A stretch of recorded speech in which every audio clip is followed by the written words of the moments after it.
Hello friends, 30 days weight loss challenge intermittent fasting 16:8 அந்த ரேஷியோவில் இன்னைக்கு டே 20யோட டயட் மீல் பிளான் தான் பார்க்க போகிறோம்.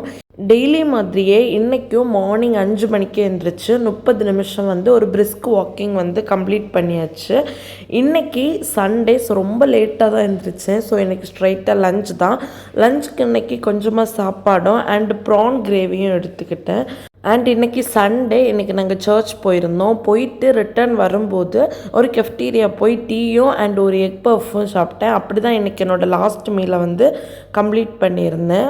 எனக்கு டெய்லி வெயிட் செக் பண்ணுறது பிடிக்காது. இருந்தாலும் நீங்கள் கேட்டதுக்காக என்னோடய வெயிட்டை நான் அப்டேட் பண்ணுறேன். 2 நாள் முன்னாடி நம்ம பார்க்கும்போது 89 கிலோவில் இருந்தோம். இப்போ 88 கிலோவில் இருக்கும். ஸோ நமக்கு 2 டேஸில் 1 kgs ரெடியூஸ் ஆகிருக்கு.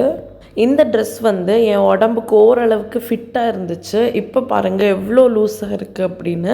எனக்கு லூஸ் ஆயிடுச்சு அப்படின்னு தெரியும், ஆனால் இந்த அளவுக்கு லூஸாக இருக்குது அப்படிங்கிறது வீடியோ நான் எடுத்ததுக்கப்புறமா வீடியோவில் பார்க்கும்போது தான் ஃபைன் பண்ணேன். எப்படியோ நம்மளோட கோல் வெயிட் லாஸ் பண்ணணும் அப்படிங்கிறது அது கொஞ்சம் கொஞ்சமாக நடந்துட்டு தான் இருக்குது. ஸோ எனக்கு ரொம்ப ஹாப்பி. நேற்றுக்கு லாங் வீடியோ எனக்கு கொஞ்சம் டைம் கிடைக்காததுனால என்னால் போஸ்ட் பண்ண முடியலை. நான் நேற்றுக்குள்ள வீடியோவும் இன்றைக்குள்ள வீடியோவும் சேர்த்து இன்றைக்கி ஈவினிங் லாங் வீடியோவாக உங்களுக்கு கண்டிப்பாக நான் ஷேர் பண்ணுறேன். டயட் பற்றி, வெயிட் லாஸ் பற்றி அண்ட் நம்ம போடுற வீடியோ ரிலேட்டடாக உங்களுக்கு எது ஷேர் பண்ணணும் அப்படின்னாலும் நம்ம இன்ஸ்டாகிராம் ஐடி யூஸ் பண்ணுங்கள். அதோட லிங்கை நான் டிஸ்கிரிப்ஷன் பாக்ஸில் கொடுக்குறேன். இது வரைக்கும் நம்ம சேனலை சப்போர்ட் பண்ணி சப்ஸ்கிரைப் பண்ணிகிட்டு இருக்கிற எல்லாருக்கும் ரொம்ப ரொம்ப தேங்க்யூ. நாளைக்கு நான் டே 21ஓட உங்கள் எல்லோரையும் மீட் பண்ணுறேன். டில் தென் டேக் கேர், பாய்.